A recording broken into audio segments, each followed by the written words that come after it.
16 nations, 53 partners, and more than 100 of people involved. 4 years of concentrated work and collaboration is coming to, well, not an end, but to a final step. We'd like to share results today. So welcome to the EuroSea High-Level Symposium on Ocean Observing and Forecasting here in Paris, and of course on the screens following the live stream all over the globe. Good morning.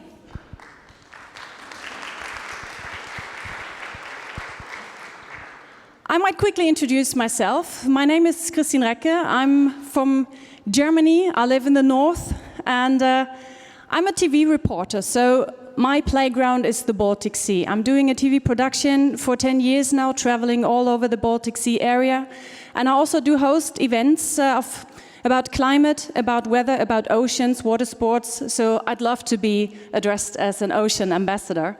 And this is why I love to be here. I'm not a scientist. My kind of ocean observation is going for a swim every day all year round. So I hope to learn from you today, because the more I learn, the more I see every day I go in the water. And today I only had a cold shower.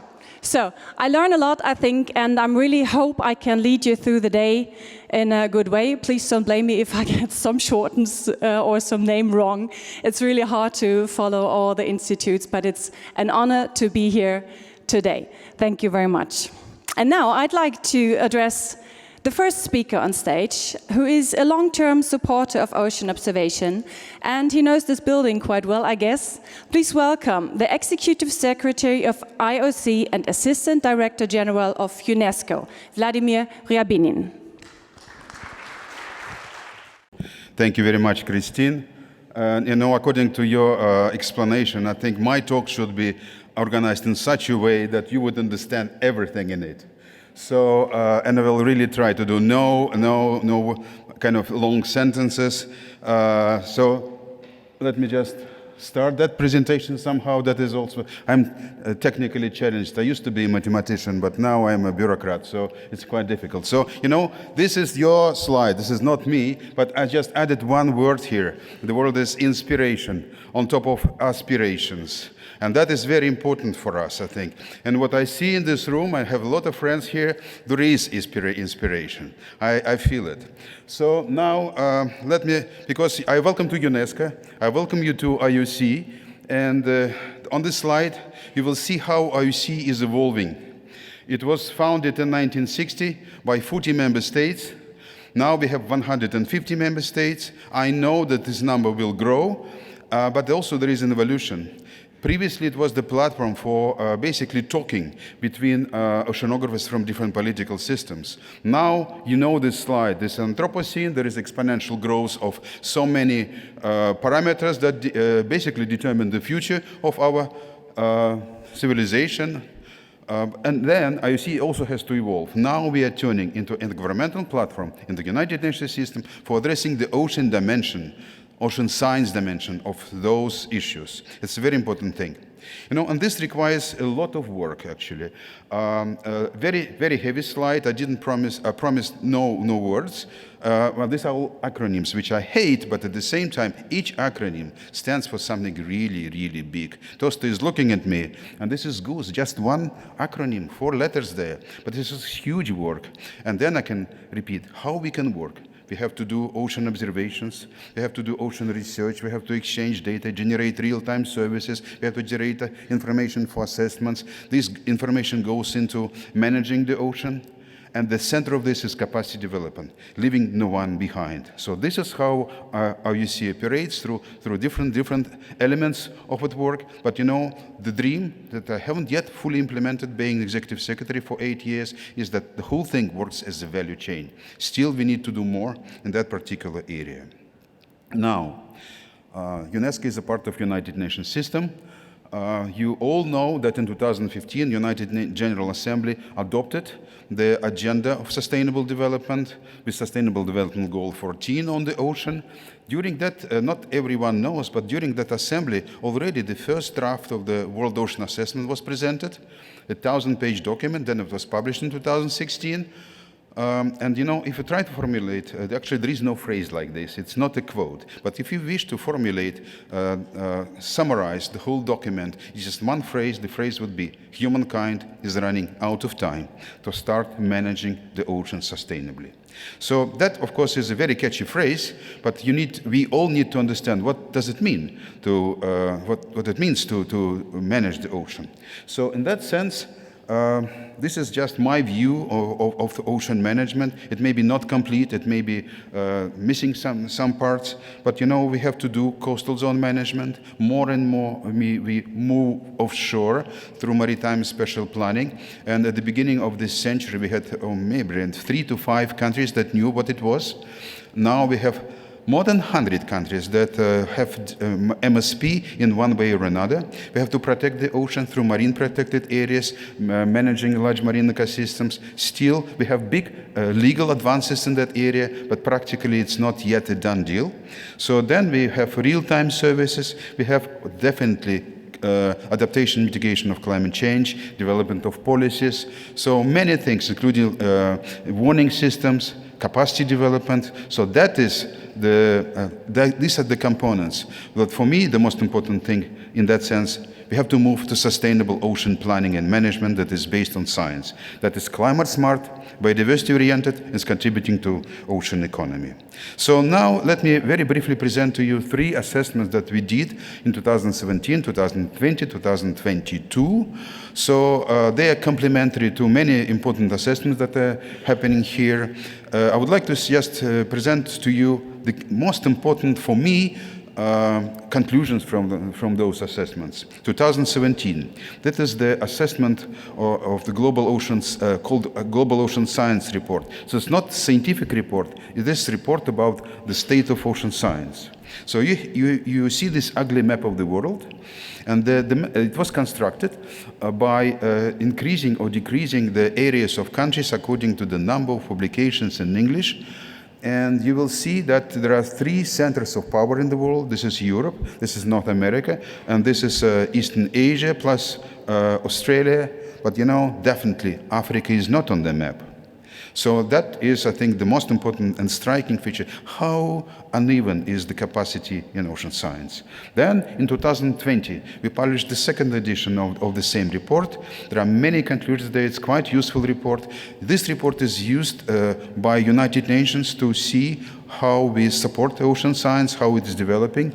So basically, ocean science and dispersion is quite great there, but ocean science is only funded at 1.7% globally of the global expenditures on research and development. You know, if we generate in the ocean trillions, if we spend on ocean observations billions, then I'll have to say also in the coordination of those things, we spend millions. Every time it's kind of 3 orders of magnitude less. So then the report, which is called, it is a pilot report, State of the Ocean. This is already about the state of the ocean. And I hope very much that the next editions of this report will be speaking not about what is happening in the ocean, but also how we manage the ocean. So in that sense, I was working with the team, and our common conclusion in the executive summary is that society more or less understands, we more or less understand what are the issues in the ocean. But we don't have reliable benchmarks, and our knowledge is mostly qualitative rather than quantitative, and not allowing efficient action. So that's the message for everyone. We have really increased the investment in ocean science and focus it, so we can start manage the ocean on the basis of quantitative information. So, and this takes us to the idea of ocean decade. You know, the environment, the ocean. My family is a bit medical, so I have a medical view on this. So, you know, the ocean is sick, and ocean is sick with many diseases, and the ocean is treated by good doctors. Each doctor is treating 1 or 2 diseases, and the doctors do not speak to each other. We need to cure the patient rather than treat the disease. So in that sense, we need consolidation of ocean science. And that is one of the things that the decade is going to achieve for us. Moving forward, the sea work, the global ocean observing work in many regions of the world. So we need to achieve certain qualities of the ocean. I specifically highlighted here in color that we need to be inspired and engaged. This is what moves us forward. We need to work in several areas. Observations, climate change, ocean economy are those challenges in which we have to focus our work. So that was the plan that was coined in 2020, presented to United Nations, and they were happy with the plan. So now the decade has turned into the largest undertaking in ocean sciences ever, 48 programs, 60 countries participating in the decade, and in 2016 only a few people dreamed about the decade. Now we have more than 3,000 organizations and 30,000 people working for the individuals working for the decade. More than 50% of them are women. So that is, I think, a new inspiring public movement in ocean science. And this is the ecosystem of activities there. The ecosystem is made according to these challenges, 10 challenges. You will see that ocean observations, very close to you, is basically the leader in terms of number of different activities. Focus on climate is very, very strong.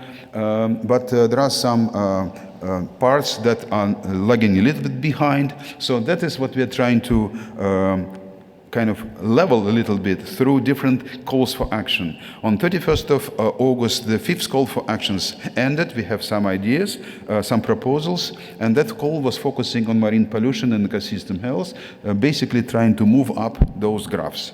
So then, speaking about other ecosystem, this is the ecosystem of participants, not only scientists, not only governments, but a lot of people, NGOs, philanthropists, entrepreneurs, early career ocean professionals, and each of them have to work together. We developed guidelines, best practices in many ways, focusing also on co-design. So the co-design and public movement towards the science we need for the ocean we want is the main idea of the decade. It's moving forward because, you know, we don't have a convention like WMO. We have basically goodwill that unites all of us. So because of that, we need a decade, a public movement that takes us forward. So what is going to happen in the future?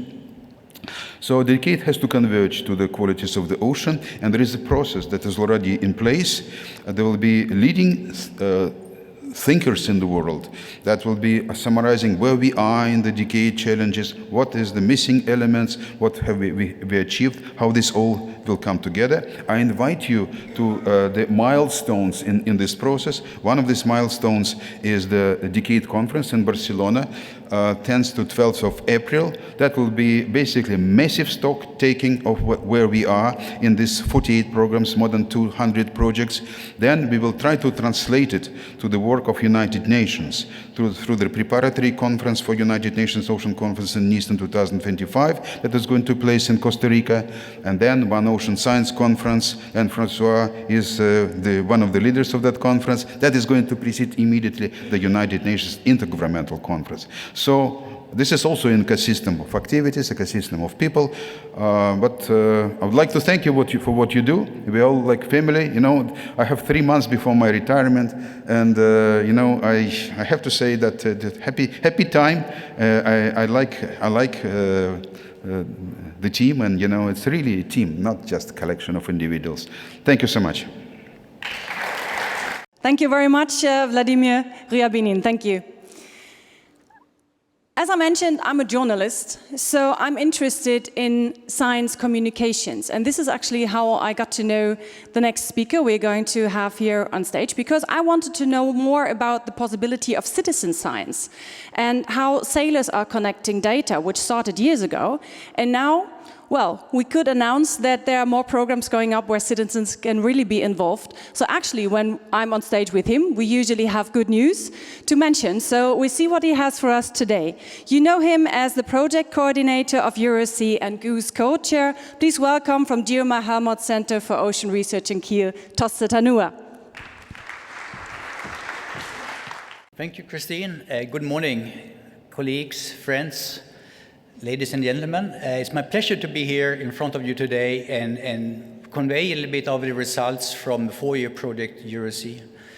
We're all here today because in some way or another we're all affected to or engaged in ocean observing and forecasting, either as observers, making observations, making forecasts, or we are beneficiaries of ocean observations. as a matter of fact, almost everybody on this planet is a beneficiary of ocean observations, although most people don't even know that they are. So I'm going to try to condense and give you a little bit of flavor of what EuroSea has done over the last 4 years. Obviously, it wouldn't be foolish to even try to condense the results of 4 years of work into a 10-minute presentation, but I give you a little bit of overview of the main areas that we've been working on. And during the conference today, we're going to hear a little bit more of details on that, particularly in the afternoon during the breakout sessions or the roundtable discussions. So the roundtable discussion this afternoon is going to be framed by somebody from EuroSea giving a 10-minute presentation and followed by a panel discussion by invited guests from along the value chain on that particular topic we're going to talk about.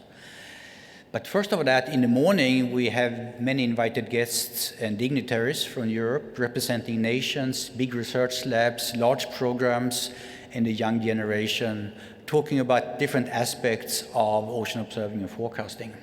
So it's my pleasure now to talk to you about EuroSea, the project, talking about ocean observing and forecasting. Of course, we have a vision. We formulated that vision when we wrote a proposal. And in a matter of fact, I talked about 4 years, but in reality, it's more like 5 or 6 years because it took a year or two to actually formulate the whole project and write a proposal and so on. And we still have a few months to go. And you can read the vision here. I would say that obviously, we didn't reach that vision, and nobody expected us to do that. But we took some important steps towards that. And we built a strong community. We have built trust. We know how to do this, and we hope that we can find ways to continue the work towards that vision. And that is one of the purposes of meeting here today, to look back what we have achieved, but also look forward. What are the opportunities and possibilities to move forward? So this is EuroSea in a few numbers, key numbers. Some numbers have changed slightly over the projects, but basically we have a relatively large number of partners. We have a reasonable budget, and we have delivered many deliverables. So to make the project broken down in kind of manageable chunks, we of course divided that in work packages or task teams that work on different aspects of the ocean observing and forecasting value chain. And I'm going to just give you a little bit of flavor of what these teams have achieved during the 4 years. The first theme is about coordination and governance. And one of these things that the team has supported is the development and improvement and strengthening of the concept, the European Ocean Observing System, EOS. Now it's presented a second version of the strategy implementation plan. We still need really forces or resources to implement that, but we have made a rough sketch on how that could look like, and we urge the members of this community to move forward on EOS. We think that's an important part of the European system.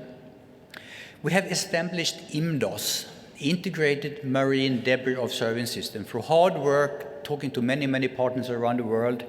And now we have established that system, or at least a group that formulate the strategy and so on. So I think that is on really good track. We have also looked at how the international law of the sea in UNCLOS, how that affects the ocean observing system. And the truth of the matter is that UNCLOS was written at that time when marine scientific research was almost exclusively conducted from research vessels.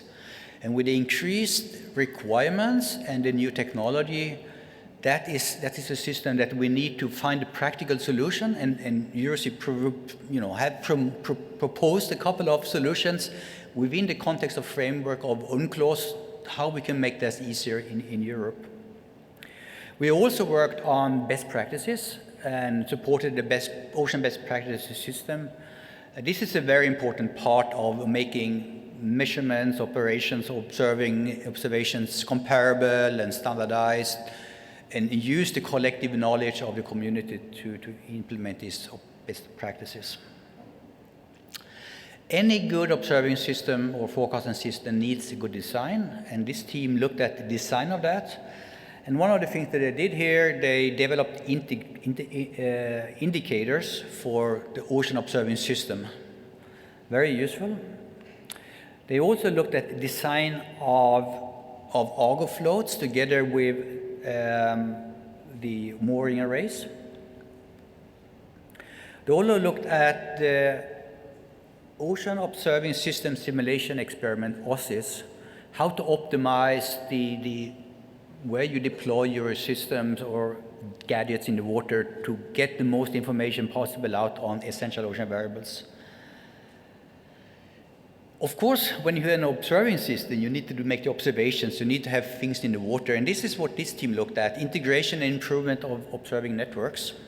And one of the things that this team, very large work package, looked at was how to improve the efficiency of 8 different observing networks, each of them having different readiness level, I would say, and different requirements to improve, but all of these 8 networks was improved during the project.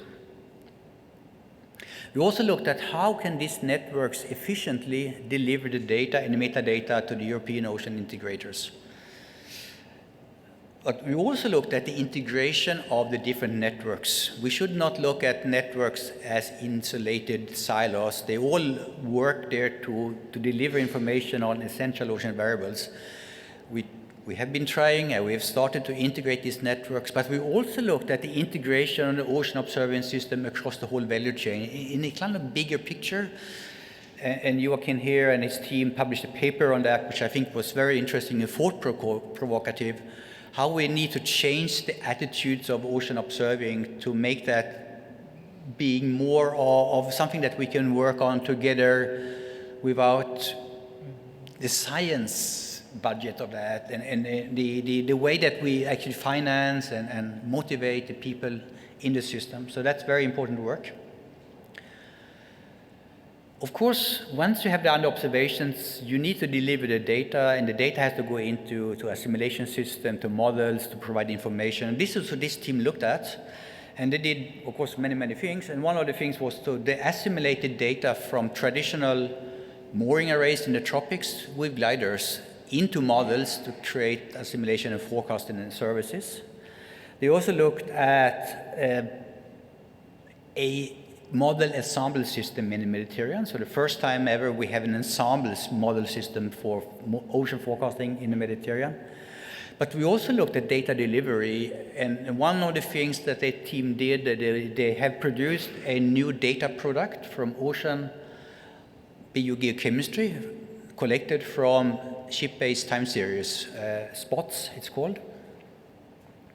Then we have 3 demonstrators project that integrate all activities from all these 4 first work packages across the value chain to tangible products and services along 3 societal benefit areas. And in this particular one here, look at coastal resilience and operational services. And one of the things that they did here, that they developed and installed low-cost, efficient tide gauges. So we will hear about that later today. And these tide gauges was then incorporated to existing models that were downscaled and integrated with other observations to create a services called OSPAC that we also will hear more about later today. And another team looked at a prototype sea level planning tool, looking at different climate scenarios for the next 100 years, incorporating extreme events for coastal planners, and this particular plan was done for the city of Hull in the UK. Another team looked at ocean health, and if you notice, these 3 societal benefit areas is the ones also that the Global Ocean Observing System has defined. So that team looked at developing a service for forecasting and recording of marine extreme events, not just surface temperature, but interior temperature, deoxygenation, low oxygen, low pH events. It looked at tailored products for aquacultures, and one of the pictures here shows a mooring with instrumentation in front of an aquaculture operation. That team also looked at how to integrate oceanographic data with fisheries data for beneficiaries of fishery management, but also for actually the industry, the fishers. So this is a very broad, quick overview of what you're going to hear about today and what we have done through the 4 years of EuroSea. Well, actually, I forgot about the climate, of course. Sorry about that. So climate is super important. The ocean is one of the key drivers of climate. And this team looked at the economic benefit of carbon uptake. I used to say this is $1 trillion question, 10 billion tons of carbon dioxide, 100 euros per ton, so that's $1 trillion per year. But this team actually looked in much more detail about the benefits of that carbon uptake. They have developed indicators for climate. They looked at different platforms for observing surface ocean carbon dioxide in the tropical Atlantic to better quantify the outgassing or uptake in the tropical Atlantic, and some really nice results on that. And by that, I would like to say that during these days, we're going to hear more about that. We're going to galvanize the community and look forward. And I also would like to point out to our website, the EuroSea website. You can see the address here. We have there posted almost 100 impact areas from EuroSea, outputs from that. And one more thing is that we send out an email to all of you about the EuroSea Declaration. It's a short 2-page document that we can take home from this conference and put in front of our funders, governments, whatever. And I got some comments, and we made a new version of that you, in the afternoon, should be able to download also from the website on the news section. And in the end of the conference, we can then all agree to this declaration. So thank you, and enjoy the symposium. Thank you, Toste.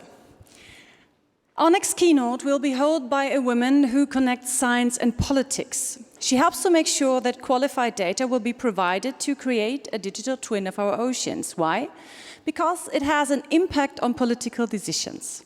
As a policy officer of European Commission DG Mare, she works in coordinating issues of marine knowledge, mainly the management of the European Marine Observation and Data Network, the development of the Ocean Observation Initiative, and the European Digital Twin of the Ocean. Please welcome Zoe Konstantinou. Thank you. When DG Mare was invited to give the keynote to the EuroSea Symposium, thank you. I was a little bit uncomfortable with the term keynote. To give a keynote to a symposium of experts requires to be an expert as well, and I am not, and nobody in DG Mare is. We can give, though, the perspective of policy on ocean observation and marine knowledge, and this is what I will aim to do today with you. For the beginning, I will start to preach a little bit to the convened. The European Union has a number of policies and strategies, and currently the most important of it is the Green Deal, where the objectives of the Green Deal are very much connected to ocean observation. The idea behind the Green Deal is to transform the way we live in Europe, to transition in a more sustainable way of living that will require a lot of change in how we do business and how we live. And this is very much connected with the aspect of the ocean. We need a lot from the ocean in order to succeed in the Green Deal. We need more food, sustainably produced food. We need more energy. We need to take advantage of the space and the resources in a manner that will be meaningful and that is not going to be harmful anymore. This is already a very ambitious goal, difficult to achieve, and at the same time, it cannot be achieved without knowledge. It cannot be achieved without deep and multidisciplinary and transdisciplinary marine knowledge, and the base of the marine knowledge is ocean observation, and this is where I start preaching to the convened. We need this marine knowledge, we need this observation to manage better our systems, to develop more sustainable policies, to convince policymakers to invest in more sustainable solutions, to improve forecasting, to build better aquaculture farms, to build better fisheries policies, to build better tourism and energy policies. We need it to go out of the box that we're currently operating towards a more sustainable way of living. At the same time, we collect a lot of observation in Europe, and we do this to support a number of policies that have been created from the members of the European Union. And in the slide, you can see some of them that are requiring a lot of observing capacity from the member states, as the Marine Strategy Framework Directive, the Water Framework Directive, the Marine Spatial Planning Directive. And the European Commission supports the development of ocean observation actions towards the collection of data to support these policies. But at the same time, it supports a number of actions that are complementary to what the member states do towards this work. And this complementary work has to do with our key networks and our key initiatives and services that are collect and distribute data, like Copernicus Marine and EMOTNet. They have to do with the multiple marine research infrastructures, and not only marine research infrastructures, that are providing observation and data towards this direction, and the projects like EuroSea that produce this excellent kind of science that can take us forward. Nevertheless, there are still a lot of problems. The landscape is still very fragmented. I don't have the hang of it, sorry. DG Mare realized at some point that there are multiple coordination problems in ocean observation around Europe. These coordination problems are coming in the level of governments and in the member states, and they include multiple aspects. There isn't, the planning is not transparent enough. There isn't enough planning in advance for ocean observation. There isn't enough sharing of infrastructure. There isn't enough sharing of resources. We don't know where the observations end up. We know that the funding is precarious and not stable. We know that there is effort that could be shared that currently is not shared. We also understand what are the reasons behind this. It's quite difficult in the everyday life of administration to put down time in order to do this coordination if you're not made to. It's difficult because it requires resources that sometimes they are not available, but it's also difficult because it sometimes requires knowledge that is not available in what your neighbors are planning, in what your colleagues are planning. So there are multiple challenges there that we need to overcome somehow. This is why, some years ago, DG Mare decided to announce the Ocean Observation Initiative that you have heard many times about. And the idea behind the Ocean Observation Initiative is to put a framework of collaboration for ocean observation around Europe. The idea is to increase transparency by allowing the people that observe, that are coming from different areas of expertise and profession, to know in a more transparent and coherent manner what is happening around Europe regarding ocean observation. Not only regarding physical and biogeochemical oceanography, but around everything. We want to know who is observing, why are they observing, where they are observing, how, for what reasons. And we want that this information is shared in a manner that will not always require exchange of data, but it will allow for synergies, it will allow for collaborations, it will allow for a better transparency of what is invested in Europe in ocean observation and how this is being taken advantage of. Now, the difficult part of this talk is me explaining the state of play of this initiative, which I have been asked multiple times for. So the current discussions are ongoing, and this is what I'm here to say. And I'm here also to say that DG Mare and the European Commission have a very steady commitment towards the sustainability of ocean observation in Europe and towards the better organization of ocean observation in Europe. This is obvious for what we do in the legislative and in the funding domain, and I understand that it's not enough, and I understand that it moves slowly, but nevertheless, it moves forward. And we hope that this is enough to keep the discussion going and to create the institutional capacity that is necessary to support the coordination of ocean observation in Europe. We are not starting from zero, and we know this already.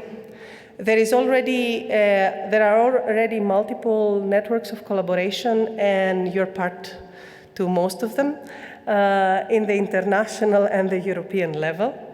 And you have identified the same problems that we have identified in the European Commission. But the question here is, how do we go forward to achieve this better coordination? My reply to this is that besides the institutional capacities that we need to provide to the European Ocean Observation System, we also need to work together. I had the time and the opportunity to go through some of the EuroSea project wonderful deliverables, and I have identified some areas that I think that are very important in this collaboration. One of them that I think that is key is quantifying the value of ocean observation for society in a manner that is meaningful for policymakers in the European level and in the member state level. And this will require a lot of coordinated work, not only from the science, it's a transdisciplinary work that doesn't go only from the side of science, but also from the side of policy, in order to see what information is going to be convincing enough. Another part that we should work on is a multi-stakeholder collaboration, and this link between science and policy interface that will make the importance of ocean observation more clear to multiple levels of policymakers. Again, both in the European and in the national level, and in the national level in a very transdisciplinary manner between different ministries that sometimes we don't include in the discussions. I want to close this short introduction with a number of open questions on how we coordinate the existing coordinations. First of all, for me, it is clear that the voluntary efforts that we do until now in the European and in the global level are very important and very crucial, but if they haven't reached their potential, they're going to reach it at some point. So institutional capacity of the European Ocean Observing System, it's quite important for this to go forward. We do understand that we need to find a common way to report on ocean observation around Europe to start with, and hoping that this is going to be a best practice that we can export at some point. In order to create this kind of observation reporting, we need to include in the discussion the people that we haven't included until now, and that are coming as observers from public administration, funders or managers of observation that are not the researchers that we usually speak with, that are not the physical and biogeochemical oceanographers, that go beyond that. Between us, we exchange quite a lot and quite productively, but we need to go forward and engage the other people and create reporting templates that are going to be also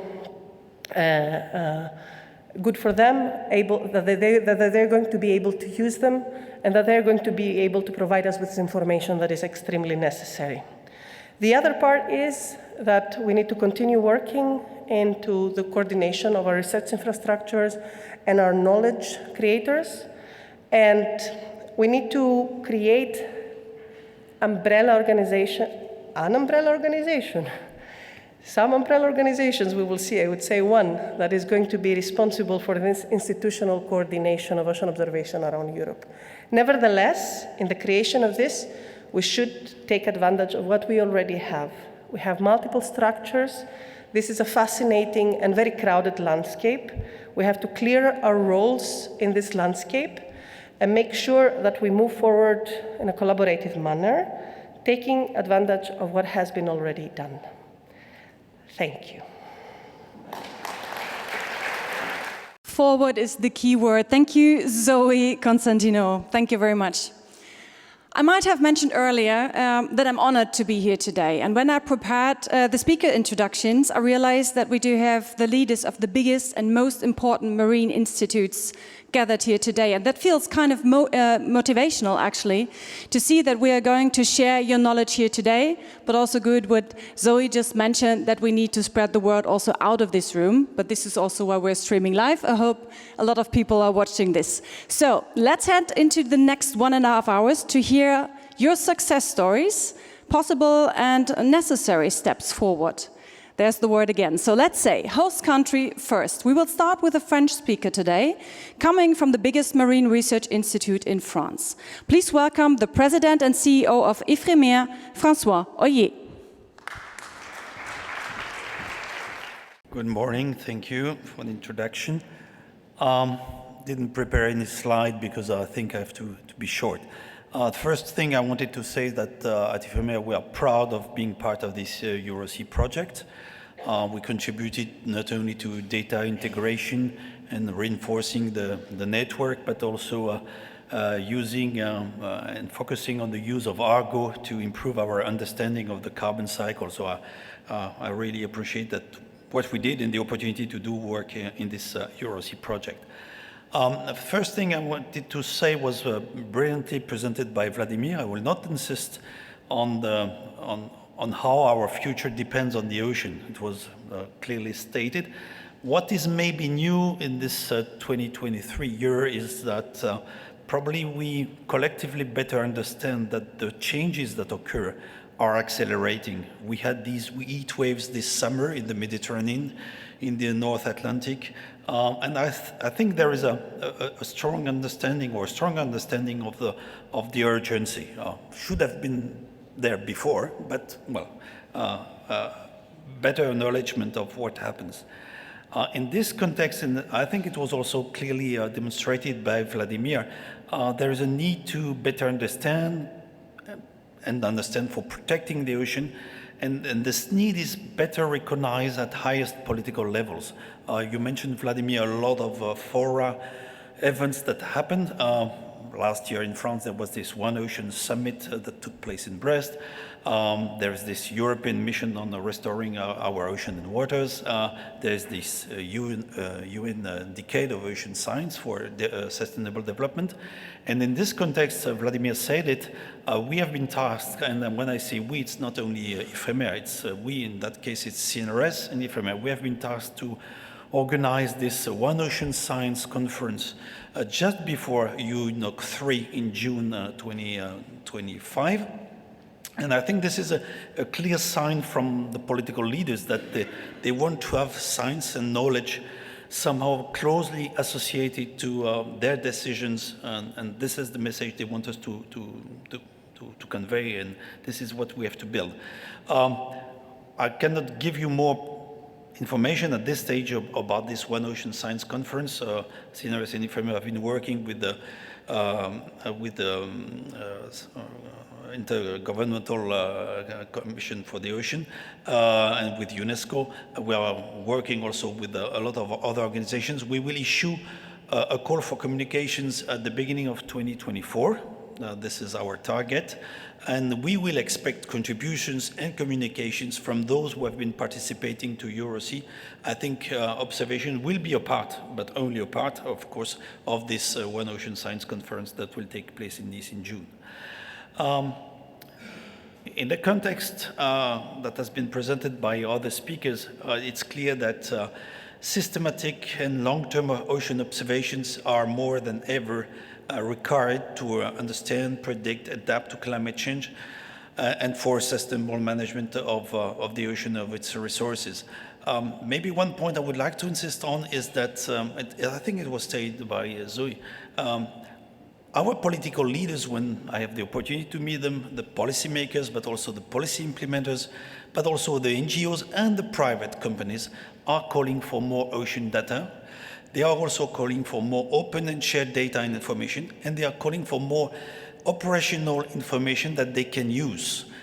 We are good in science, I include myself in that, in producing data. We are probably not always that good in producing data that is palatable for those who are the users. I think this is something that was in the goals of EuroSea, but I think this is something that is still important. I wanted to insist on that point. One other message I wanted to, before coming to the small French perspective, I wanted to insist on is that the development and the maintenance of fit-for-purpose ocean observing system is highly challenging. I think it was said by Zoe, and I'm very sure that Ed would also say the same thing. It's challenging in two directions. On the side, it needs international collaboration, but it needs also strong national collaboration, because this is where the observation takes place, and I will come back to that just after. And it also requires sustained funding, and sustained funding for different things. For the research, there is some. For the development of new techniques, new algorithms, new methods, new sensors, but also for ensuring the operationality of observation. Not only for developing new things for our science, which is dear to my heart, but also for making this operational. And I feel that there are still some gaps when I look at the French situation, not speaking of a broader situation. Regarding the French perspective, ocean observation is very important for the French research organizations, not only for EFREMER, it's true for CNRS, it's true for Météo France, for other national research organizations. It's also true for the French universities, who are very often part of projects. So this is something important. So we play, I feel, quite an important role in this domain. We are contributing to GOOS, we are contributing to EUS, and to the European marine research infrastructures, which are very important. When I look to the French ocean observation research infrastructures that we do have, when I look to Argo, when I look to EMSO regard for deep sea observation and water column, when I look to what we call ILICO for coastal observation, which is part of Jericho at the European level, I feel that we are covering a wide spectrum of types of observation, from physics to biology, from open sea to coastal zone, from the surface to the deep ocean. I would also like to remind you that all these observations also highly depend on the fleet that we do have, the research fleet, and also they do very much depend on the link we have with the satellite observation in France with CNES. And they also, if we look at the value chain from data to information and services, they do depend on the links that we have been able to establish with the Mercator Océan International. So we have quite a large number of organizations.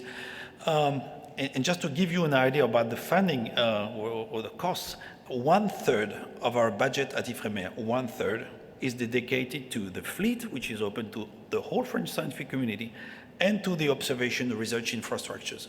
1/3 dedicated to infrastructures and to observation. That's an idea of the cost and importance of that.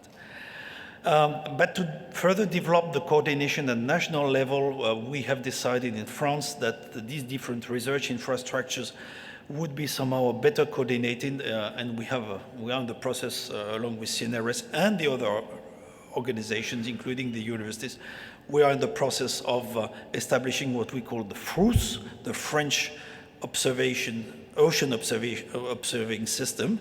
The nice thing about FROOS is that when you translate it into French, there is a joke there, but I will tell you later.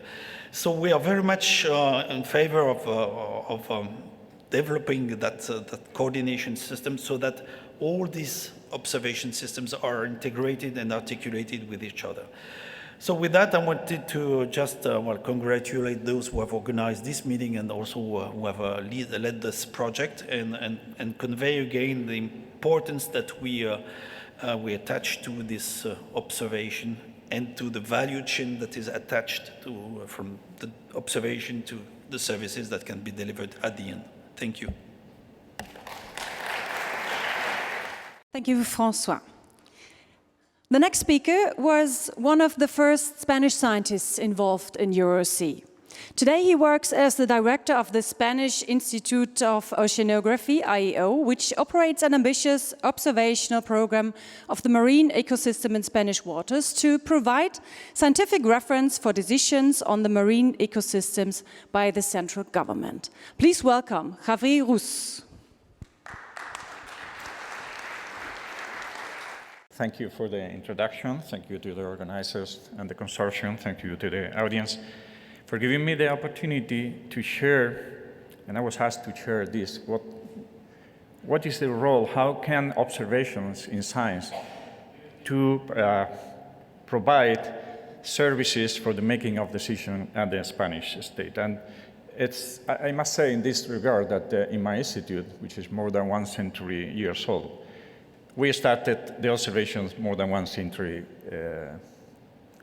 100 years old. And I think this is shared by all institutions. As soon as the living resources by the society was started to understand that you need to manage in a rational way, first observations started with the fishing resources. And it's something that we also feel when we interact with other countries that want to somehow exchange with us the know-how that we have in our observations.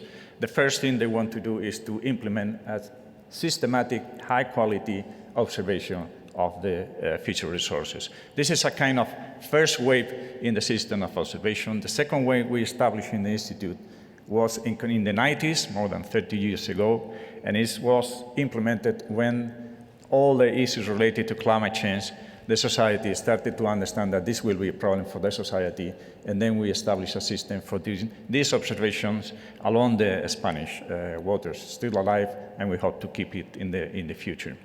And then the third wave that we are involved now has been triggered by some of the elements the member of the Commission presented in a former talk, is the new policies that also come from the perception of the society. The new elements have to be taken into account when making decisions. And I'm talking of good environmental statute, biodiversity, ecosystem preservations, and how they transform into policies like the Marine Strategy Framework Policy or the Marine Spatial Planning Policy. They become policies that force the states and us as part of the European Union to establish observation system.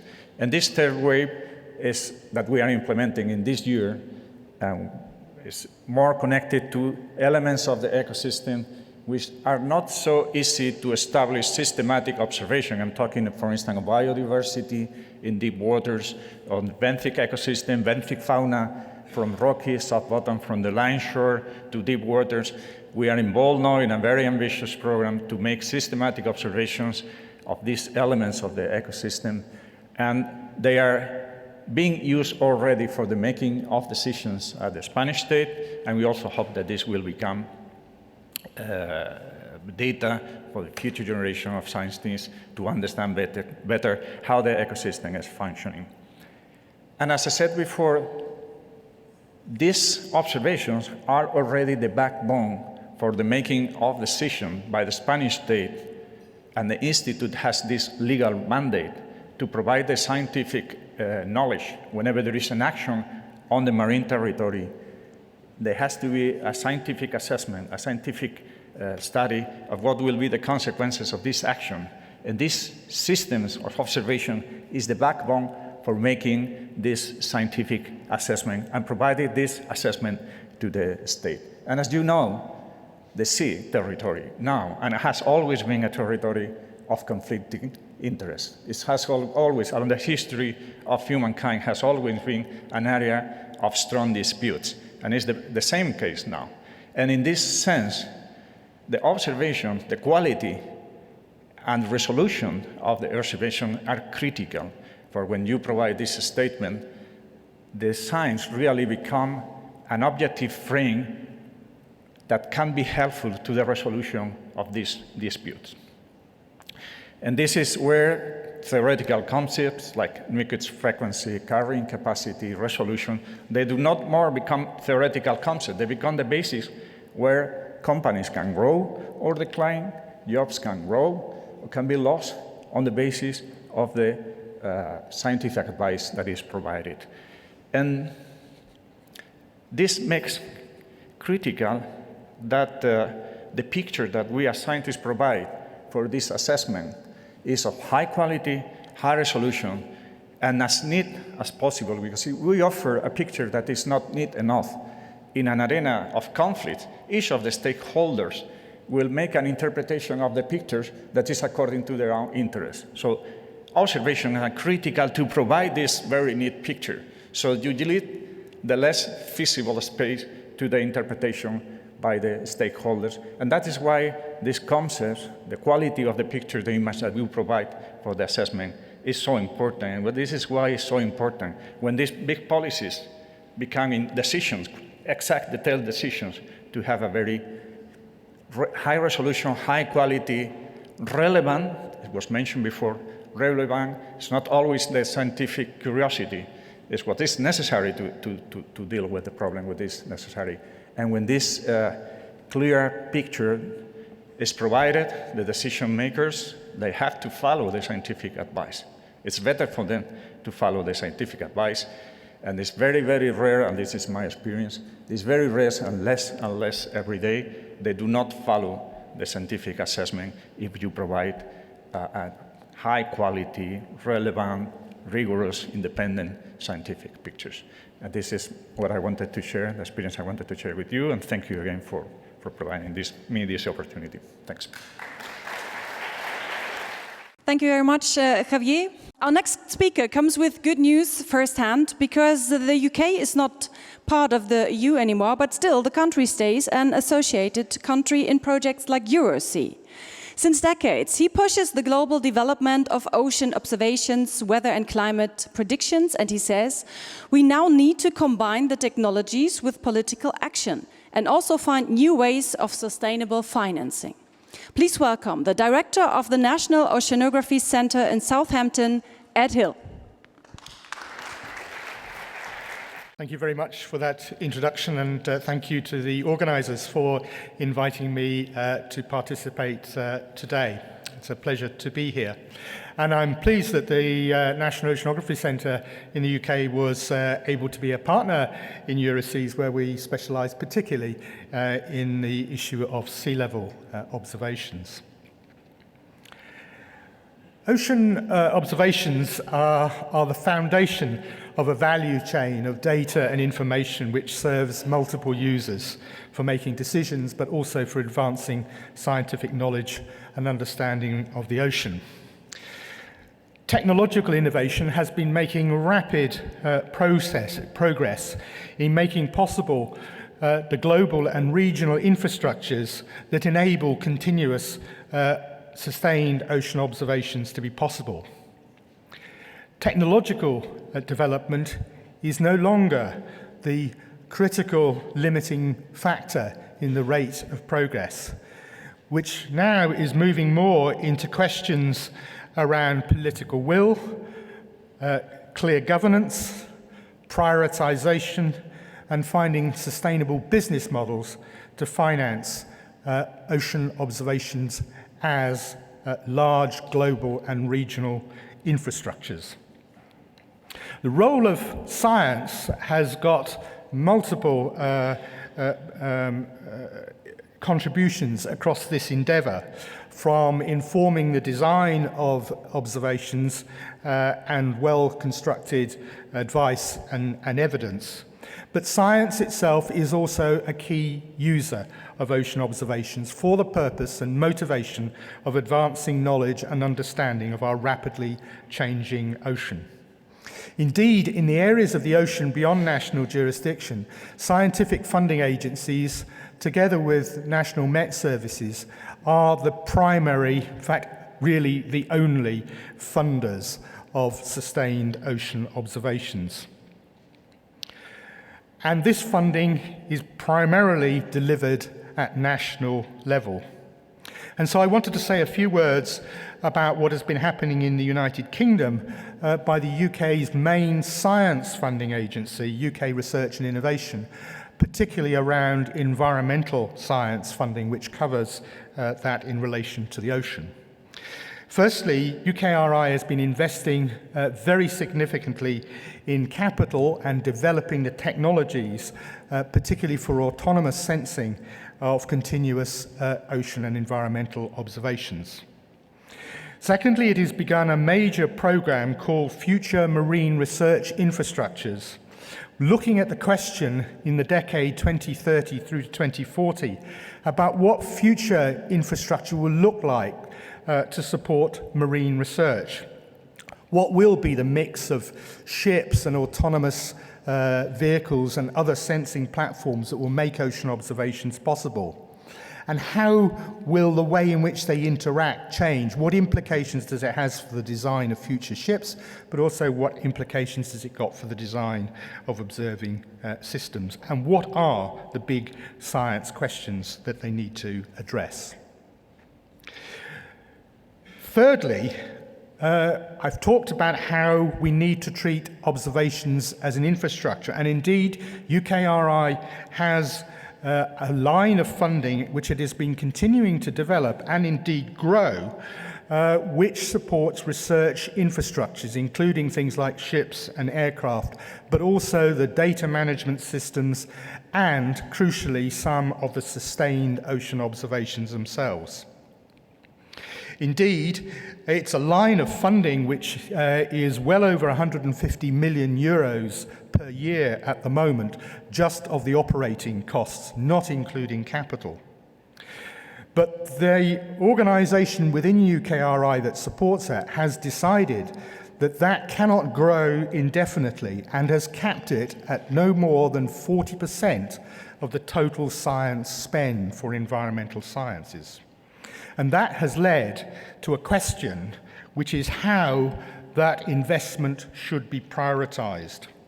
For future growth in that funding line, for contraction, should that be necessary, but also how to take new observations that have been developed under project funding to make them sustainable and to bring them into the funding of long-term infrastructure, and how to better connect the ongoing operational costs with the capital investment such that it's joined up. And so the National Oceanography Centre led a project for UK research and innovation called UK Sustained Ocean Observation Prioritisation, in which we consulted with our science community, engaged an international panel of experts, and reviewed the international scene around developing some of the methodology and process to prioritise ocean observations that need to be sustained. We developed criteria around the need for ocean observations, what was driving it, the effectiveness of those observations in meeting the articulated needs, and also developing an understanding of the relative costs, such that a matrix could be developed to prioritise observations. So that project has been completed and is now playing through into the funding situation for observations. And the results of that programme are now in the public domain. I cite it here as an example of an issue that I think we all will need to go through, both at national but also at international level, to understand, as we develop and grow our ability to do ocean observations, how do we really prioritise what is most important from the point of view of science, of users, and how do we make the difficult and informed choices of the shape of the exciting new ocean observation infrastructures available for the future. Thank you for your attention. Thank you very much, Etil. Now I'd like to introduce someone I also know quite well because we meet on stages and panels at home once in a while. She unfortunately can't be here today, but she sent us a video message from GEOMAR Helmholtz Centre for Ocean Research in Kiel, the director, Katja Mattis. Ladies and gentlemen, dear colleagues, warmest greetings from Kiel in the very north of Germany. I thank you very much for the opportunity to address you at the EuroSea Symposium on Ocean Observing and Forecasting. I would have been very interested to join and interact with you in person, but other commitments made it impossible for me to travel to Paris. Ocean observation is a key element and the basis of our work at GEOMAR Helmholtz Centre for Ocean Research Kiel. To better understand the ocean and the climate system and to safeguard the ocean and its vitally important functions for future generations, we need to constantly feel the pulse of the ocean. We also need to monitor changes in response to our human impact on the ocean. To foster collaborations between research, policy, and economy, and to jointly address pressing challenges, GEOMAR established a knowledge and technology transfer unit. Our mission also motivated us to coordinate the EuroSea project. And I'm hugely grateful for Toste Tanhua's commitment and enthusiasm as the project coordinator, supported by Nicole Köstner and many others, and of course, the efforts of all of you. For the ocean research community, and especially when it comes to ocean observation, two long-standing initiatives stand out for GEOMAR. Firstly, the Cape Verde Ocean Observatory, about 100 kilometers northeast of Cape Verde, established in 2006. Cape Verde is a leading small island development state and hosts an outpost of GEOMAR in the tropical Atlantic. And second, our infrastructure in the North Atlantic, the Labrador Sea, since 1997. This part of the Atlantic is the lung of the ocean, where oxygen from the atmosphere enters the deepest layers of the ocean. These two GEOMAR investments provide society with crucial data to understand how human-induced climate change and global warming alter the ocean and its functions, and to estimate what effects this has on our lives and livelihoods. The very positive development of these infrastructures shows what ensures a success of sustainable ocean observation. Collaboration on national and international level, sharing data according to the FAIR principle, and following joint standard operating procedures. To make this information usable for everyone, both within and outside the scientific community. Another focus area of GEOMAR is on collaborations with the industry. I give you some examples. We're leading and supporting the development of measuring devices and help to make them ready for commercial use. We are coordinating an innovation platform called SOUP, shaping an ocean of opportunity for industry science collaboration to support the development of easy-to-use, inexpensive and fit-for-purpose instruments that can be used by a variety of actors on merchant ships, sailing yachts, and other non-scientific platforms in an effort to boost our ocean observing capability. You all know very well that reaching a truly integrated and sustainable European and global ocean observing and forecasting, national and international initiatives require long-term coordination and leadership. Projects like Atlantos and its follow-up project EuroSea, that brought you together today, show how important a coordinated approach is to improve and better integrate ocean observing and forecasting in Europe and worldwide on a long term. Ladies and gentlemen, it is time to make the next step. It is time to make the move from short-term funding to long-term funding and provide coordinative structures like the European Ocean Observing System EOS with the financial support to keep up with the fast pace of developments in our world. In this sense, I wish you a very successful meeting and thank you for your attention. Katja Mattes, well, she mentioned the European importance, but we also want to go a little overseas. And with the next speaker, he has actually the advantage to share two coastlines of two different oceans. And maybe that's why his scientific concern goes into the direction of water level measurements. Please welcome the director of the Instituto de Investigaciones Marinas y Costeras, INVEMAR, from Colombia, Francisco Arias. Welcome. Thank you very much, and thanks for the invitation. I'm very proud to be here. An outsider, I come from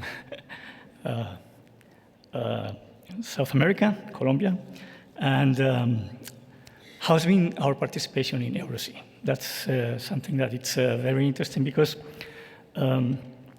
Our institute, and I will talk a little bit about INVEMAR, it's the Colombian Marine Coastal Research Institute. We are part of the Ministry of Environment, and our purpose in life is to provide knowledge to make good decisions about the oceans. We're not a long-term institution, not like Spanish 100 years old and some others around here. Actually, we are only about 25 years old since we are part of the ministry. We used to be before a small research station for marine biology, located in Santa Marta in the Caribbean Sea, but today with responsibilities both in the Caribbean and the Pacific coasts of Colombia. So the main purpose of our activity is to provide knowledge to decision makers. And when we talk about decision makers, we talk about the government, private industry, general society. So it's a huge, huge challenge, and we're just starting to know a little bit around what we have in our oceans. From that sense, our participation with EuroSea as an observer has been very fruitful. We've learned from the activities that EuroOcean has been developing. We've learned of the challenges, the issues that we have to deal with coordination.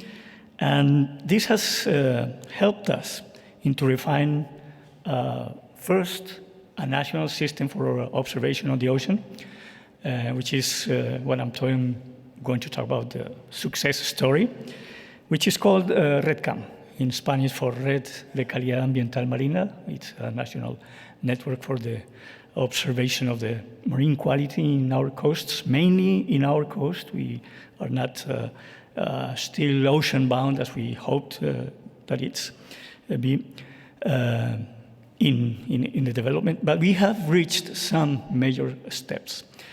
First of all was to understand the diversity of our ocean systems. We have the Caribbean, we have the Pacific. In just general terms, we have, just to tell you a little bit on Caribbean Ocean, we have a 30 centimeters mean tide, while in the Pacific it's 5 meters.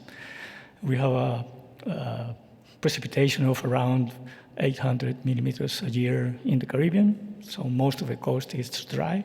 And in the Pacific, it's 8,000 millimeters of precipitation a year. So we have a huge diversity in terms of ecosystems, in terms of what we have in our coast, and of course, resources, and most important, the great cultural and ethnical values that we have along the coast. So we started to find out what was the way of going from this site where we are located in Santa Marta to cover the 1,300 linear kilometers in the Pacific and 1,600 linear kilometers in the Caribbean, the islands in the middle of the Caribbean Ocean, West Caribbean Ocean. And so we developed a cooperative system with the local environmental authorities. Most of them didn't have the capacity, the trained people, the equipment to make their observations. So we started a program in establishing very basic observation systems, beginning with oxygen, pH, salinity, the very, very basic observations. That was 22 years ago. And we start to scale and from what we learned from our cooperation activities into different, let's say, fields of observation along the coast. After 22 years, we have today 350 stations that are being observed depending on the parameters every week, every month, every 6 months. We are covering almost 30 parameters in waters, sediments, and biota, focusing on those that present major risk in our coasts, like heavy metals, hydrocarbons, pesticides, so 30 of them. And we have joined today around, or gathered around of 1 million observations that are, and this is the important part of it, these observations are publicly offered to anybody who wants to take this information for their purposes. Our main user, of course, is the environmental system of Colombia. We provide them with information to make decisions. If there's a risk, for instance, in the pollution in beaches, so we immediately raise our flags and tell the municipalities and environmental agencies to close the beach or take the actions. And other purposes that we have served, which has been very interesting, is to provide the support to the judiciary system when we have some human-provoked disasters. In the past, we couldn't tell what was the state of the environment. So people doing bad things would go away with their bad doings. Now we have the information, so we can actually help the judges to make decisions and to fine, and sometimes even to take people into jail. So this is a general perspective of what we have in terms of what we have developed. Through this, we have been part of a number of international activities, especially those related with IOC. We are the institute that provides the Ocean Teacher Academy for Hispano-America. And within that, we focused in the capacity development in the region for ocean observing. Being part of GOOS, OBIS, OTGA, the ocean training capacities that we have shared that with our neighbors, and IOD. So we are not only developing our capacities, but also providing our experience and our knowledge to our neighbor countries. And that's been very important. And just to finish, I will be telling you about a recent development that we have for the region. With the support of the International Atomic Agency, we started to build upon what we learned from the national network with Recke, something that is called Remarco. It's a network of observations that it's improving using nuclear science, which has been very interesting in terms of capacity development, in terms of the possibilities of these nuclear techniques to observe the problems on the ocean, and that will be coordinated by the Institute for the region. So we learned from EuroSea a number of things. The same challenges that you have faced, we are facing that also in our region. And I wanted to show a map on the amount of observations that we have in the north and the lack of observations that we have in the south. And I believe that's one of the challenges that we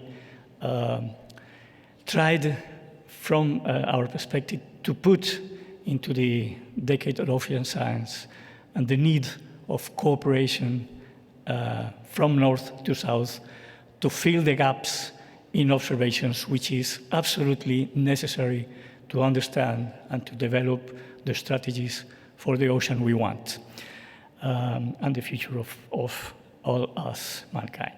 So thank you very much, and honored to be here. Thank you. Francisco Arias, thank you very much. We're coming back to Europe, going a bit south on the map of the participants of the EuroSea project. And when I Googled her, I found her as part of the Reuters hot list of the world's top climate scientists. Sounds cool, right? Unfortunately, she can't be here today because she's sick, but she sends a video to us. Please welcome the video, actually, of the director of ISMAR and president of COI, Rosalia Santoleri. Good morning. I'm very sorry not to be with you in person today, but I would like to contribute to the conference, so I decided to record this message. Sound knowledge and understanding of the ocean is essential to mitigate the human impact on the global environment and to promote the ocean's sustainable use and blue economy. This is a priority for Italy.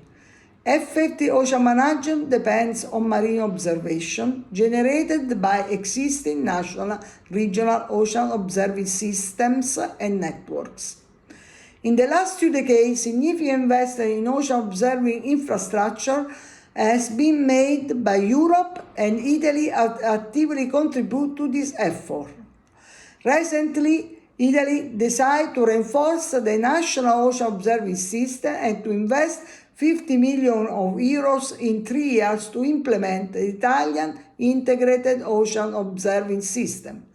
The aim is to guarantee access to Italian facilities, marine data and service, and to ensure long-term monitoring of the ocean essential variable and the climate essential variable. The Italian integrated ocean observing system will be built up by integrating the Italian node of the European research infrastructure, the large national research infrastructure and facilities that are not part of the European research infrastructure will also included. Building the national integrated ocean observing system, research infrastructure, data and services will be harmonized and integrated. Data gaps in biological system observation will be filled. Key sites will be upgraded to improve acquisition of biological observation at the ecosystem level by exploring both automated and new technologies.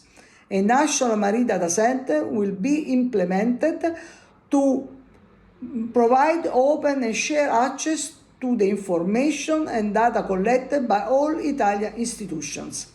The Marine Data Center has been designed by the Italian Oceanographic Commission as a federated system with a single entry point that will give access to the data collected by Italy.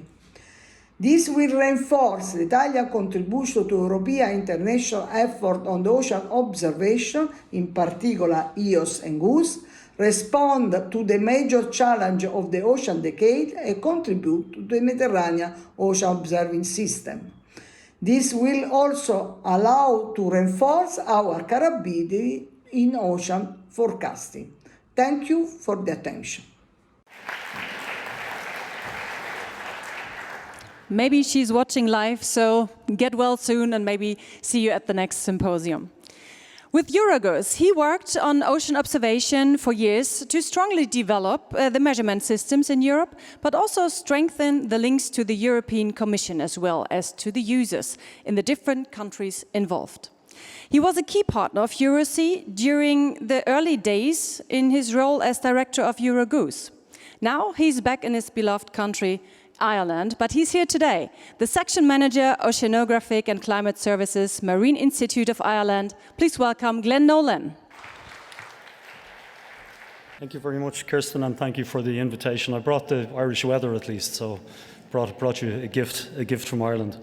So I'm here today to represent Mick Gillooly, who is the Chief Executive Officer of the Marine Institute, who couldn't make it to the session today, and he sends his apologies.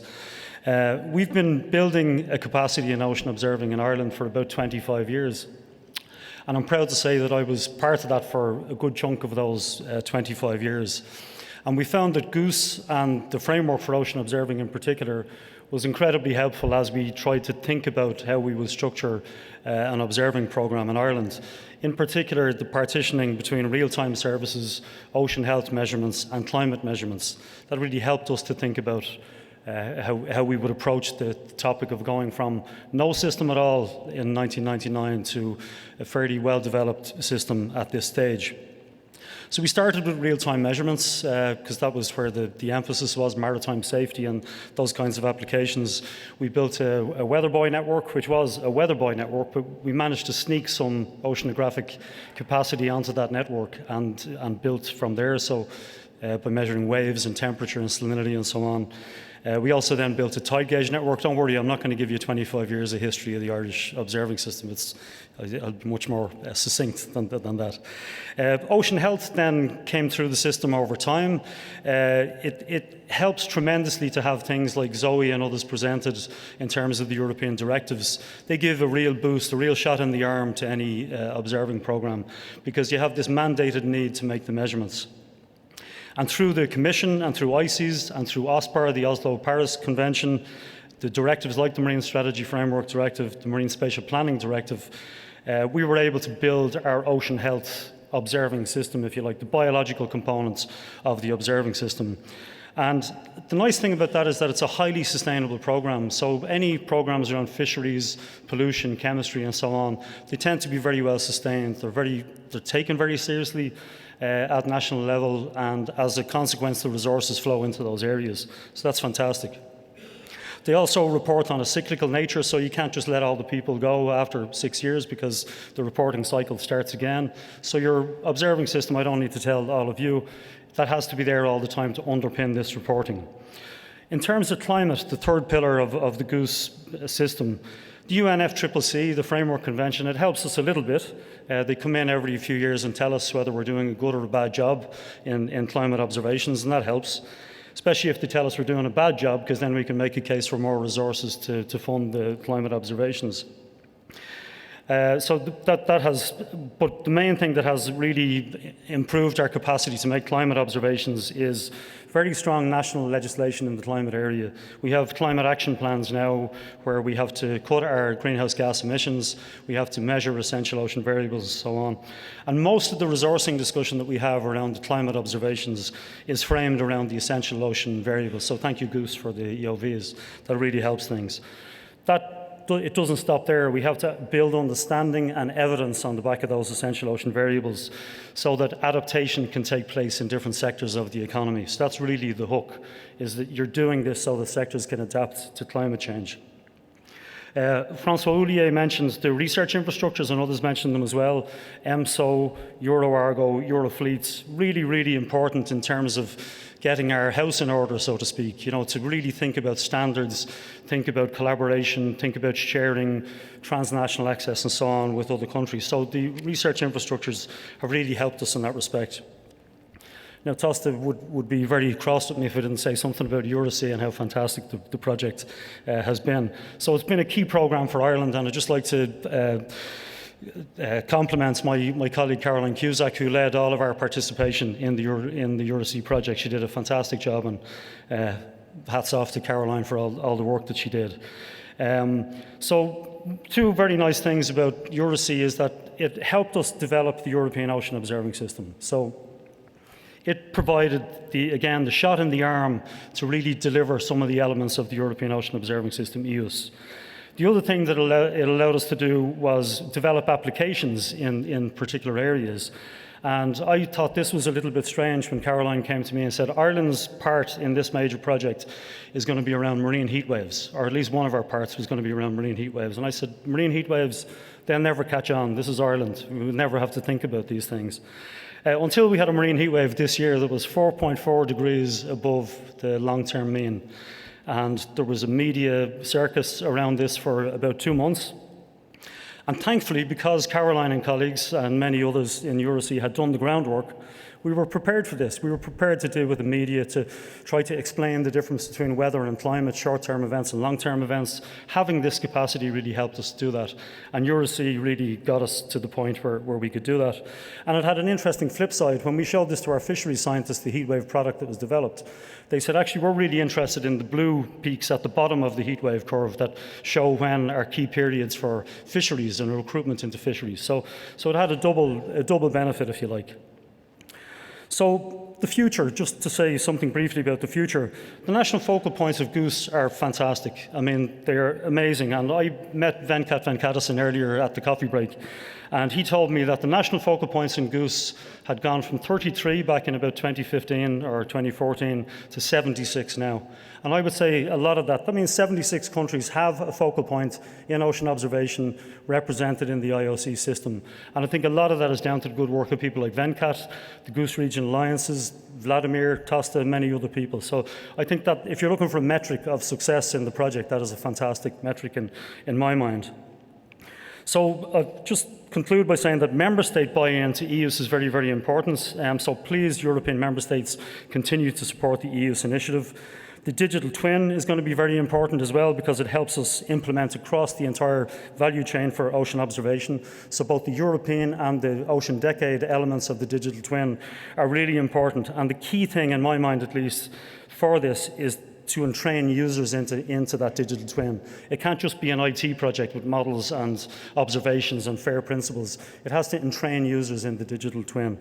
And Ireland stands ready to play its part in what's coming down the tracks. And I congratulate Toste and colleagues on a fantastic project and wish you much success as we work together in the coming years. Thank you. Thank you very much, Glenolin. To get another overseas view on how they are going to deal with ocean observation in the future, she brings good news, at least for her project, but also she can speak in the strengthened role as an associated partner of EuroSea. She is, with Toste, co-chair of GOOS and CEO of Ocean Frontier Institute from Halifax, Canada. Please welcome Dr. Anja White. Good morning, everyone. Thank you for inviting me to speak today. And what a pleasure it's been to hear over the last couple of days the amazing outputs from EuroSea. And as we're just launching one of Canada's biggest ever ocean observation and research programs in the North Atlantic, there's many lessons we have to learn from EuroSea. And I'm excited to be here to learn some of those lessons up front. We're right in the early stages of lifting a big program, and to see a completed program with such a wonderful outputs is very, very inspiring. So Canada remains a strong observing nation. We have expertise in ocean research across the country, as many of you know, and we have a strong national program in observation, including, for example, biogeochemical Argo, which has recently received a boost of funding for about 40 new floats in the North Atlantic. Canada also supports GOOS and the Global Ocean Observing System through my role as co-chair, and also through our National Observing Network. And I'm very, very proud that this year the Canadian Integrated Ocean Observing System recently joined with GOOS as a GOOS Regional Alliance, and was very happy to see that. And most recently became Canada's representative to the WMO Greenhouse Gas Study Group, where there's a lot of discussion about the future of the global observing system, not just in the ocean, but also in the atmosphere and on land, and in how to bring those together in a rational and functional way so that the important role of the ocean is brought into play. Ultimately, it's enormously important, I think, that we engage here and also with the Global Greenhouse Watch as it develops, and that's something that we're watching and contributing to going forward. So the largest single investment in research recently by Canada has been $154 million worth of support of the Transforming Climate Action Research Program in the North Atlantic. And this is a major research initiative across 4 Canadian universities with strong ocean research offerings. That's Dalhousie University, Université Laval, Université de Québec à Rimouski, and Memorial University of Newfoundland. What's great about this, though, is that national and international partners have pledged support of another $250 million, and many of you are in the room, and I thank you for your pledges to date. NOAA, GEOMAR, AVI, many others. We've also had great recent discussions with UKRI, with IFREMER, and we're having the first major international workshop to bring in further partnerships, for example, with France on October 26th, and that's been instigated by the French government as part of the Joint Science and Technology Committee commitment that was signed recently between Canada and France. There's also a recent joint agreement between Canada and Germany, which was signed recently in Ottawa, and I'm very happy to say that the Transforming Climate Action Program was on the slides from the German side as a reach out to bring further collaboration together. So we've begun to discuss with our international partners this really remarkable opportunity to work together in the North Atlantic. And linked to this, Canadian funds will now support the carbon exemplar of the GOOS Ocean Observation Co-Design Program. I think you'll hear more about that from Emma in a minute, which seeks to bring stakeholders and supporters much closer to the ocean observation enterprise. As you know, at Dalhousie University, engagement with Europe is historically very strong. Angela Merkel visited us to open the very building where I live and work in, I shouldn't say live, that says something about our work culture, doesn't it, in 2013. And this November, the German research vessel, the Marianne, will visit Halifax once more, and they had a recent visit to St. John's in Newfoundland. Let me just close by saying this. I have been enormously impressed with what EuroSea has accomplished. We all benefit globally from the research and observation strengths that it has built. And I'm hoping that with our new Canadian initiatives in ocean observation and strong European collaboration, we can learn from and build on that legacy. Thank you. Thank you, Anna. 4 years ago, Paris was host of a former EU project, mentioned already today, Atlantos, which ended successfully in 2019. And she thought, well, never change a winning team. So she's one of the reasons why we are here today. She is an important partner of EuroSea and work package leader, program specialist of GOOS and at Intergovernmental Oceanographic Commission of UNESCO, Emma Heslop. Welcome. So thank you very much for inviting me to speak, and so inspiring also to hear from so many strong national systems, because this really is the backbone of GOOS, of the Global Ocean Observing System. GOOS would be nothing without the input and the expertise and the commitment of all the various national institutes and all the investment there. So what I wanted to speak about was really the EuroSea project has been a fantastic collaboration between GOOS and Europe. It's really helped lift GOOS, and I think it's helped kind of concretize some collective ambition. And I want to look at a couple of areas there. But first of all, to really say something that we all fundamentally recognize, and Vladimir mentioned really at the very beginning, is that in order to have sustainable use of the ocean, we will need the science and the data that will underpin this. And we need to make sure that we actually get to the right data to those that really need it, and to feel confident about that, right? To have confidence that we have that ability. And I want to pick out a couple of things from within the EuroSea project, which are very much in line with GOOS and the ambition and the aspirations and the projects at the GOOS level that really show how that's working kind of in action. And so the first area is really to talk about strengthening the system. And EuroSea has really done some key work in strengthening the ocean observing system. And I point to elements both in the coordination, but also down into the networks, down into working on best practices, on data flow, on some of the technical underpinnings that perhaps you don't see, but we need collective ambition there to ensure that data flows in the right way to the end users and is interoperable. So one of the successes, and I think Glenn alluded to it, was setting up within the European Ocean Observing System, EU's, the panel, the operations committee, that is made up of the GOOS national focal points, as well as the sustained European research infrastructures. And this really is a first, right? It's the first place that the GOOS national focal points regionally have been able to convene and discuss collective ambition and share stories about setting up national committees and how, share stories about the issues at a national level. And this, I believe, is very, very important. And I think it echoes also what Zoe said. This first created a kind of a collective ambition to think about a European ocean ops and reporting capabilities and things. And this has partly flowed into a new project called AMRIT. The other area I want to talk about as an example is the best practices and the work on changing culture and setting up best practices within EuroSea. This was kind of ubiquitous, but it's also important to make sure our data are interoperable, to make sure we have standards in how we collect this. It's a global, but it's also, it comes from national operators committing that their people will help us create these best practices and they will get recognized as GOOS best practices. This is, these help us create the digital ecosystems of the future. The other area is the lift over bioeco monitoring.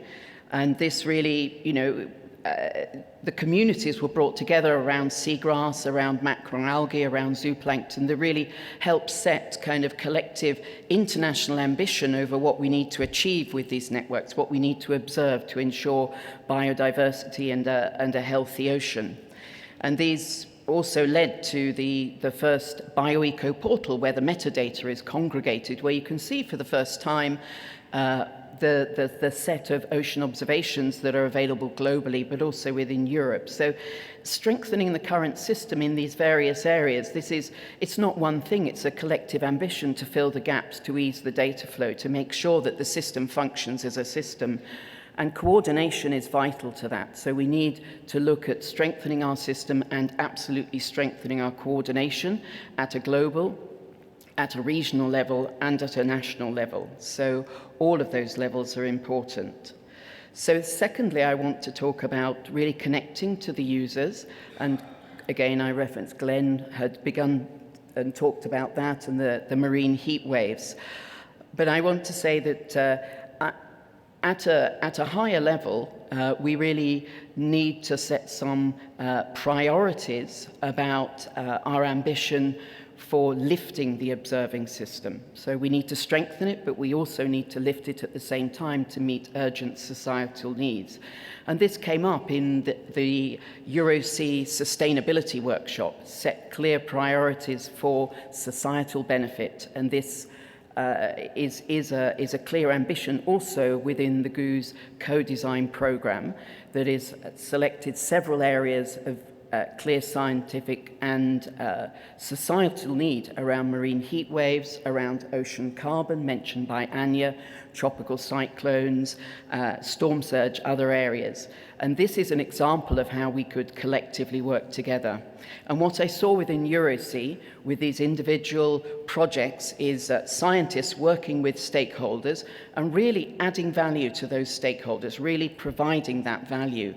And I think if we can set some higher level ambitions that Europe regionally could collectively adopt or adjust for those needs that can be adjusted at a national level, we would have the ability of we would have additional applications, scientists creating these down at the local level and really implementing that. But I think we have to set this ambition at a higher level. This is not to say we will reduce the observations in other areas. These are already used and flowing into weather systems and into the systems for assessment and various other areas to feed policy, to feed climate decisions. We need both. We need to both strengthen our current system and also lift the system in key societal priority areas. And I think that EuroSea has really helped us understand how to better achieve both of these kind of objectives. And yeah, so I will finish there. That's what I would say. Thank you very much. Thank you very much, Emma. If it comes to the importance of ocean information for blue economy, he's the one to talk to. Please welcome the Vice Chair of the EU Sustainable Blue Economy Partnership, SBEP, Maurice Herral. Thank you, dear colleagues. I will be quite brief because we are a new baby in a complex and complicated landscape because Sustainable Blue Economy Partnership has been created 1 year ago. What we are associations of member countries with the Commission, and we will work during the next 8 years with a budget roughly around 450 million euros. And we are mainly, in our terms, we have a vision. The vision is about Sustainable Blue Economy Partnership towards climate neutral, sustainable, productive and competitive blue economy. And we are working mainly on the regional sea basins. And our main work is to publish call, to prepare a call, because we replace the previous EU instruments, which were the ERANET. And we did the first call, and we are preparing the second one. The calls are mainly working at the regional sea basins and about digital twin of the oceans, and including data acquisitions, including new way of methodology and technology, and participating also to the EDITO model with models and editor database. The second approach about its intervention areas, it's about blue generations of offshore structures. It's including all the problems of the wind farms, how you can integrate wind farm with hydrogen productions, with fisheries, with aquaculture, and all the other uses. It means that an important contribution is also about planning and managing CUs, and going a bit farther to the national MSP project to a transbordering one. And how we can, for example, have coherence scheme for marine protected areas in relation with connectivity and adverse events. And the last domain, it's about green transition of blue food productions. It's including greening of the fisheries. It's including also impact of fisheries on marine protected areas, and also aquaculture, and trying to push toward carbon neutrality these two sectors. And we are now expanding with some, for example, Brazil is joining the club, and Tunisia and Balkan countries are under discussions. And how we can contribute to ocean observation and monitoring.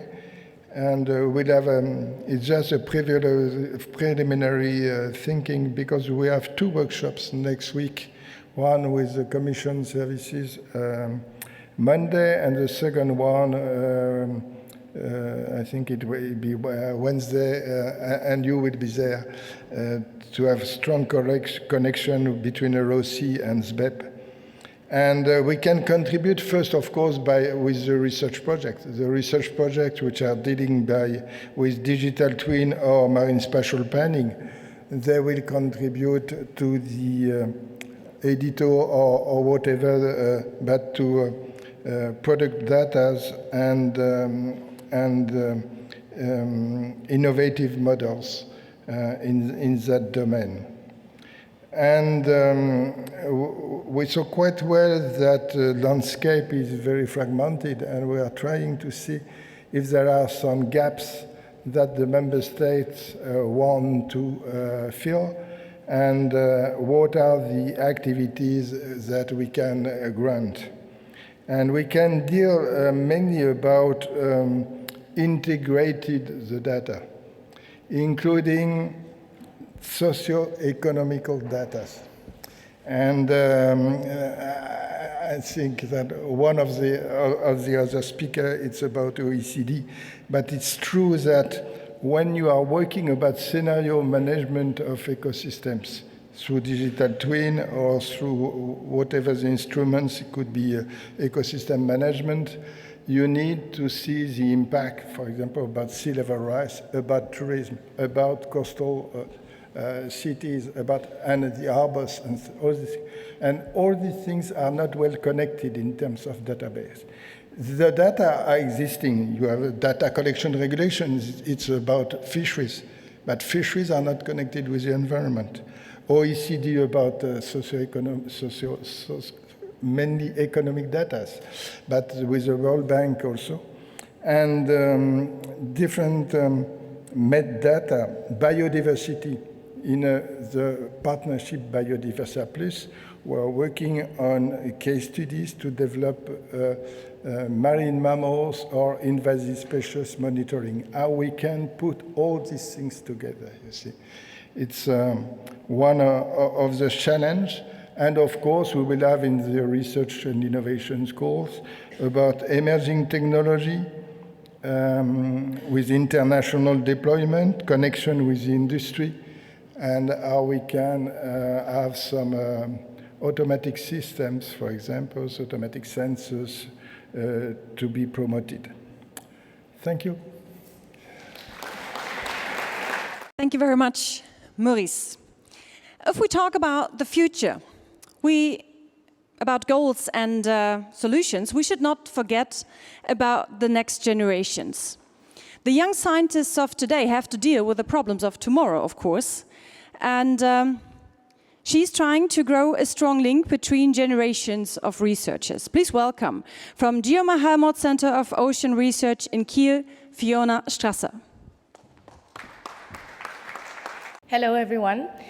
I would like to try something new, and I hope you would all participate with me. And so may I ask you all to stand up for 5 seconds?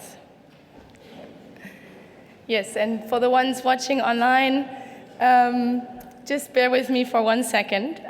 So I want to try something a little bit new and make this a bit more interactive. And I would like to give you 2 statements. And if you agree to this statement, you can remain standing. But if you disagree, you can sit down. Okay, here goes the first statement. As we all know, our ocean faces unprecedented challenges through so many ways. And in this critical time, would you agree that now, more than ever, international interdisciplinary collaboration is needed to safeguard our future on this blue planet? Yes, I can see we all agree there, so that's already good. Now let's move to the second statement. So in this world that is rapidly changing, do you think that the collaboration between a generation with decades of experience and the young generation with new perspectives and approaches is the way forward in tackling the various challenges of our ocean that is happening today? Do you agree? Great. It's amazing to see this unity in perspective, so thank you very much, and you may sit down again.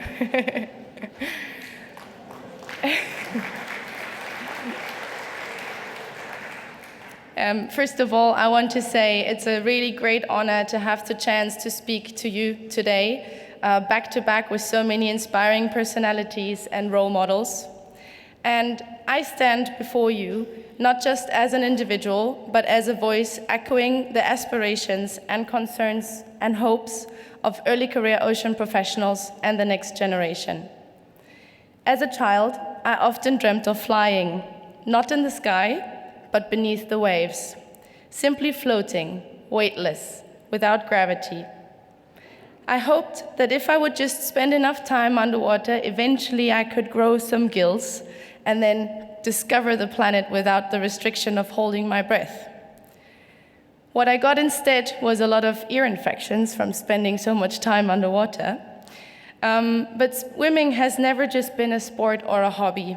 For me, it was a voyage. I was able to completely immerse myself in this mysterious alien world. And to this day, I keep returning underwater, continuing on my journey, trying to make sense of this magical place. Every single one in this room knows the essence of youth, of standing at the cusp of your future with dreams and aspirations and hope.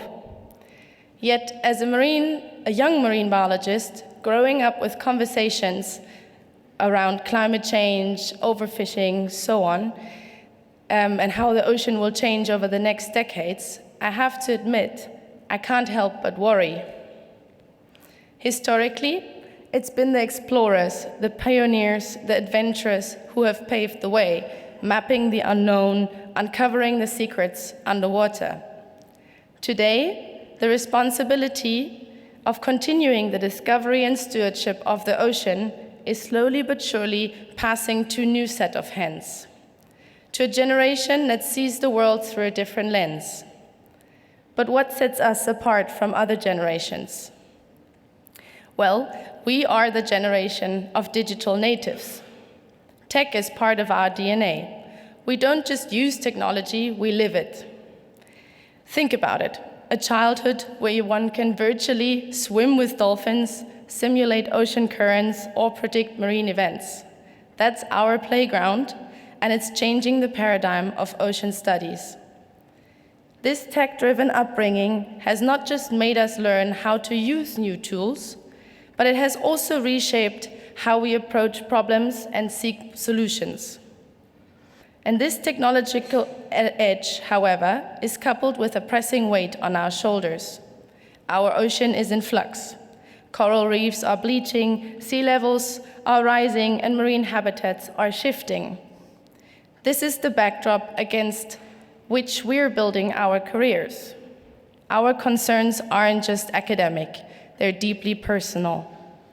We worry about the ocean, what it would look like in the next decades, and if our children will experience the same marine world as we do today. But it's not all bleak. There is a sense of emergency, yes, and urgency, but also immense opportunity. One of the greatest strengths of our young generation is our interconnectedness. We're the most globally connected generation in history, and this has fostered spirit of collaboration. Our dream? To pool our resources, knowledge, and technology to address the challenges head-on. And one area that holds untapped potential is engaging more young people in the dialogue. Our generation is ready to contribute, and take initiatives like EuroSea have planted the seed. I have the chance to stand here in front of you today and speak to you, so this is already a great achievement. And within EuroSea, over the past 1.5 years, I had the chances and the task to involve the next generation. So that's a big seed that was planted there. And more can be done. While I might not have the depth of expertise some in this room have about the future and sustainability of ocean forecasting and observing systems, I absolutely believe in the importance of engaging every stakeholder in the process, especially the young, so that we can work together on the science we need for the ocean we want, and we must invest in stronger collaboration across generations, ensuring that the fresh idea of the young are fused with the wisdom of the experienced. We all have embarked on our journeys, driven by a love for our ocean and a deep curiosity to understand its depths. And while we have challenges, the potential for positive change is enormous. I feel hopeful and optimistic for our ocean's future because I believe in the passion and commitment of my and your generation. We are ready to act, innovate, and protect. With your support, the future is bright. Thank you. Thank you very much, Fiona. We would probably say is the younger generation word. So, the research happening today. The ocean observations are important for all aspects of life, but different target groups. One of it is the economy, which has to rely on scientists to make sustainable decisions. Our next speaker has followed the project closely. She is member of the International Advisory Board of EuroSea and OECD Space Forum in the OECD's Directorate for Science, Technology and Industries. And there she is. Welcome, Claire Jolly. Good morning, everybody. It's just so lovely to see many good friends, colleagues in the room. A very warm thanks to the organizers for inviting me. I'm going to take the next 4 minutes to broach another angle. As my introducer here mentioned, I'm going to talk to you about the economics. So obviously, EuroSea has done incredible achievements. I'm not going to go over these achievements. You will hear more about them also this afternoon, and a few speakers actually mentioned them. But I have 2 updates, really, on this economic approach for ocean observations. As many of you know, the OECD, as an international economic organization, is working closely with IOC, GOOS, many observing communities in different countries, to improve knowledge on the value of the benefits generated from sustained, publicly funded ocean observations. And that includes the crucial data repositories that we often forget. 3 case studies based on user surveys in the UK, Portugal, Belgium / Flanders, based on user surveys have been produced, are right now in production. They do contribute to identify for the first time in a different way, different value chains from data collection all the way to uses. They aim also to highlight some new trends. This is something that we have found out while doing these studies with some of the stakeholders, particularly the use of API, machine to machine. Many actors are not downloading data anymore. They're using the beautiful artificial intelligence tools. Things are changing rapidly. This is something that we are also seeing in some of the work that we are doing, and that helps stakeholders build up some of their strategies. Now, the OECD is very open to cooperation with quite a number of countries in terms of actually building up this catalog of studies. There are a number of countries that are lining up to work with us on this. But in parallel, we are also working on more technical economic valuation to actually put together some further evidence. The objective is not to bring out some big numbers saying, well, ocean observations is actually bringing this much money to your economy. But at the end of the day, we want to have some credible estimates that help really some of the policymakers. And this work on the economics of ocean observations is actually getting resonance in many different policy circles. This is really my second point here. The way we do science is changing.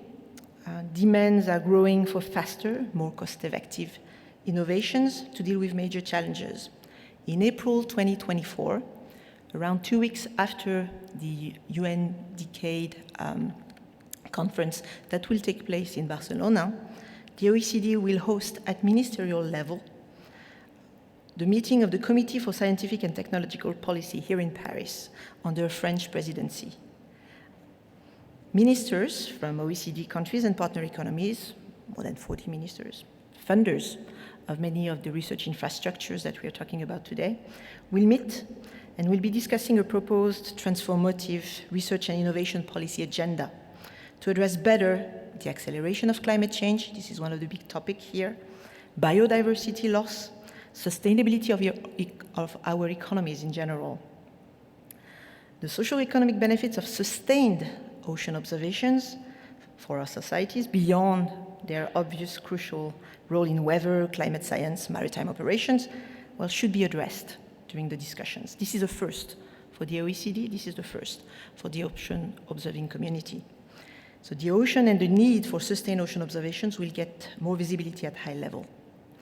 So to look ahead a bit, the EuroSea project has demonstrated very well the need to coordinate better to avoid duplication at European level in ocean observation, and that's an important message. So we cannot afford, policymakers cannot afford to know what's happening in the ocean from local to global conditions. This is something that we're getting. I think the message is coming through.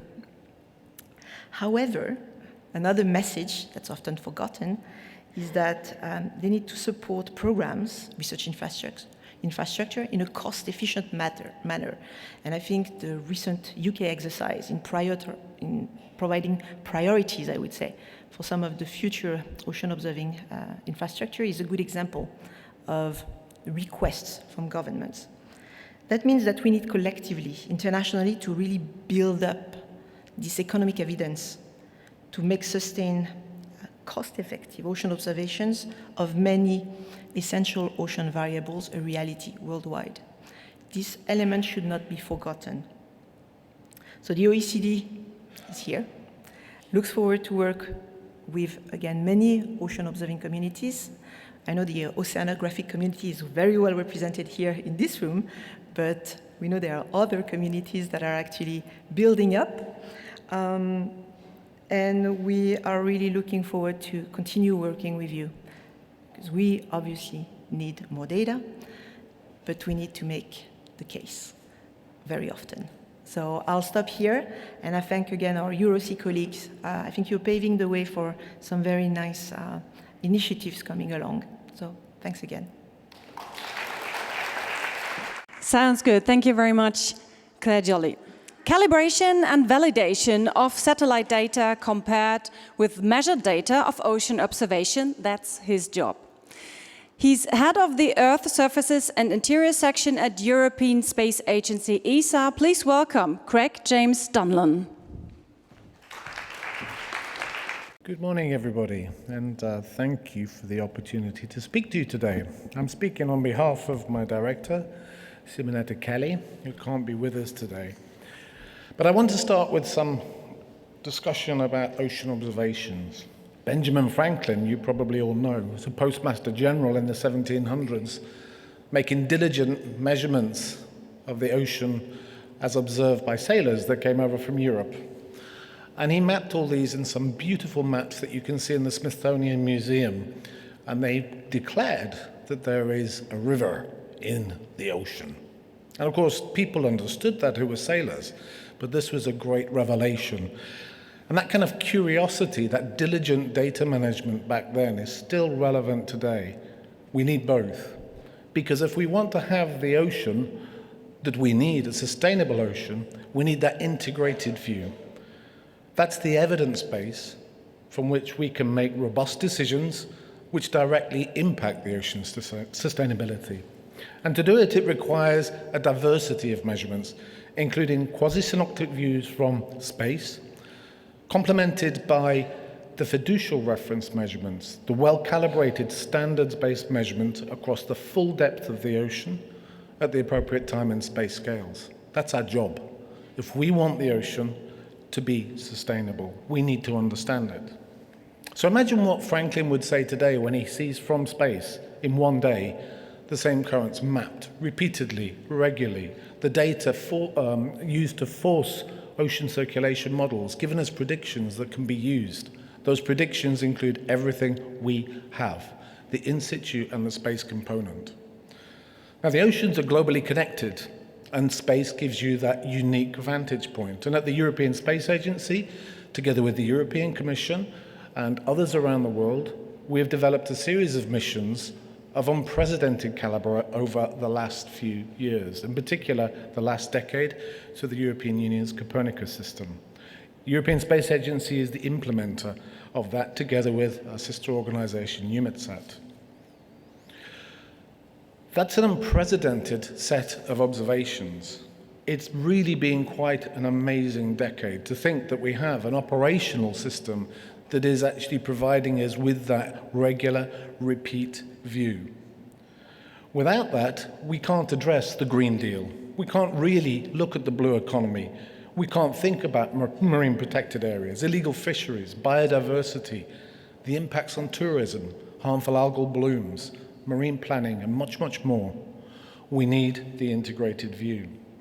If we think about sea level, 1 centimetre rise of sea level affects 3 million people around the world. That's enormous. But space, together with the observing system that we have in the ocean, is giving us a capability to look at mitigation. How do we actually address sea level rise for the communities that are at the front line? Now, we've seen enormous developments in the technologies that are placed into our ocean, particularly in terms of autonomous systems through Argo, through the gliders that we have today, amongst all the other sensors that are given as measurements that we could only dream of 20, 30 years ago. The spatial resolution that we have on a daily basis from space is unthinkable 20 years ago. We can see the ocean every day in all its true beauty and its majesty. And we're working towards making sure we have a standards-based approach so that the in situ observations and the satellite data are both providing the same standard. When we talk temperature in Kelvin from space, we're talking the same Kelvin in the ocean. And from space, 800 kilometers in orbit, we can measure the ocean temperature to better than 0.1 Kelvin. That's quite something. It's a powerful way of viewing our ocean. It's a powerful set of observations that the European Space Agency provides for you, together with the European Union through Copernicus. But beyond that, we provide research missions that are exploring new ways of making measurements. And together with our member states, we're looking at a way forward to bring you the next generation of measurements of salinity, together with temperature, together with ocean surface currents, together with winds, together with the ocean color measurements that give us a rich view of the biodiversity in our oceans.